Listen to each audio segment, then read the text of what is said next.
એક છોકરાને જીદના કારણે પરિવાર આખો જીવ ગુમાવ્યો છે. આપણે છે ને મારો માટે એટલી દોટ કરે છે ને, આપણે આ લીધેલું છે ને એટલે જો કેવી અથડાઈને ઊભી રહી ગઈ છે. જો બધા તોડી નાખેલા, જો આ બાજુથી આ પણ તોડી નાખેલું. હેલો ગાઈસ, સ્વાગત છે તમારા બધાનો મારા એક નવા બ્લોગમાં. આઈ હોપ તમે બધા મસ્ત મજામાં હશો.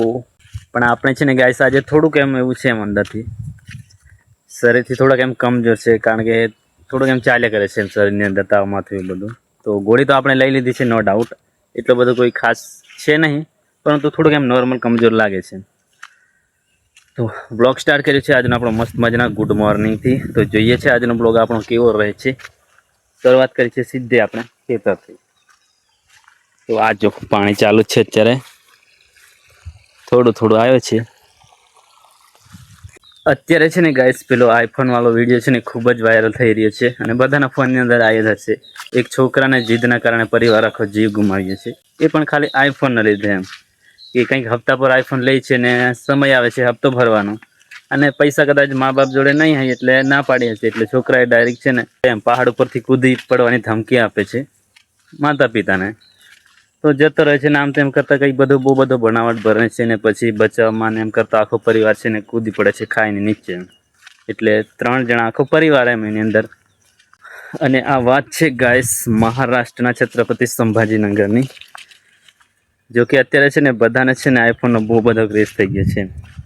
ક્વોલિટીથી જ બધાને વાયરલ થવાનું છે, એમ ક્વોલિટીથી સારો ચહેરો દેખાય જોઈએ, મેકઅપ નહીં કરવો પડે, એમ ડાયરેક્ટ ક્લિયર દેખાય જોઈએ. મહેનતથી બધા મહેનતનું મેકઅપ કોઈને લગાવવું નહીં, એટલે ડાયરેક્ટ છે ને એનાથી જ વાયરલ થઈ જવાનું છે.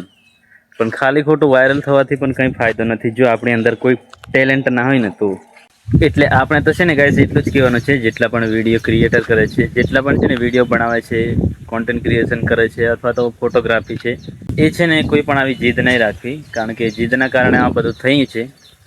ને જો તમારા ઘરની ફાઇનાન્શિયલ કન્ડિશન કદાચ સારી હોય તો તમે લઈ શકો છો, પણ સગવડ થતી હોય તો, કદાચ આગળ પાછું થઈ જતું હોય અને મેનેજમેન્ટ થઈ જતું હોય તો તમે લઈ શકો છો હપ્તા પર. બાકી મારે તો કહેવાનું છે ને એમઆઈ પર છે ને કોઈ પણ વસ્તુ લેવાની જ નહીં. એમ હું કામ એક બોજ લઈને ફર્યા કરવાનો, એમ એ જીવનમાં કંઈ ના કંઈ બોજ હોય તો વધનો બોજ શા માટે લેવો એમ.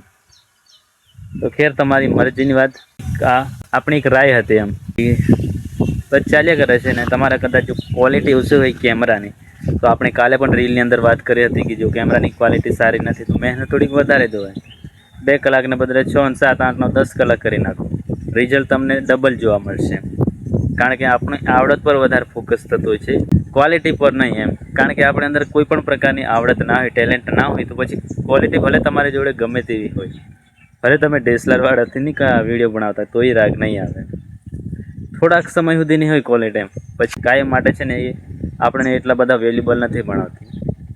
તો ખેર આવું બધું ચાલ્યા કરે છે, એટલે આપણે થોડું ઘણું ધ્યાન રાખ્યા કરવાનું. કેટલું બધું ઝઘડાઈને કરેલું જો. ને ઘરવાળા છે ને એ બધા ઘાસ કાપવા માટે કંઈ ગયેલા છે ને કંઈ નહીં તો ફોન નહીં કે કંઈ નહીં. એટલે આપણે છે ને અહીં ઊભા છે, કદાચ આપણે ડાંગર બાંગરમાં આવે અને કંઈ અંદર અહીં લડાવવાનું ચાલુ કરી દે તો આ તો બધી પથ્થારે ફેરવી નાખ્યા. એટલે છે ને આ તો મેં હથિયાર લઈને જ આવ્યો છું. જો કોદ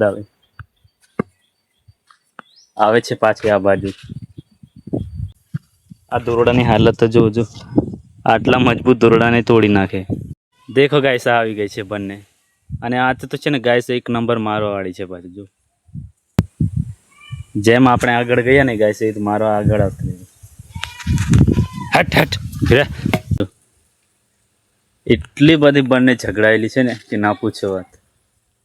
માલિક આવી ગયો છે હવે. બંનેને છે ને ગાઈસ હવે બાંધી દીધી છે. જો બરાબરની ટીપરી છે ને એ કાકા છે ને ગાઈસ બરાબર ગુસ્સે થયા અને બરાબરની આ બંનેને છે ને લાકડીએ વડે મારેલી છે એમ. કારણ કે શેક કંઈ ઘાસ કાપવા ગયેલા તો ત્યાંથી છે ને દોડીને આવ્યા ને આ તો આ બાજુ આટા મારતી હતી ખેતરોમાં. ને આને છે ને ગાઈસ બરાબર નહીં પડી છે, આને થોડીક ઓછી પડી એમ. આપણે હતા ને એટલે ગાઈસ શરમે થોડુંક ઓછું મારી એમ, બાકી બરાબર ને ટીપરવાની હતી. પણ બાંધેલી હોય તો ખાલી ખોટી ધમાલ શું કરતી હશે. આરામથી આપે ચારો તો આપી દે ફૂલ જ ગાઈસ, ફૂલ સેફટી હોય આમને. મસ્તી કરે પછી માર ખાય.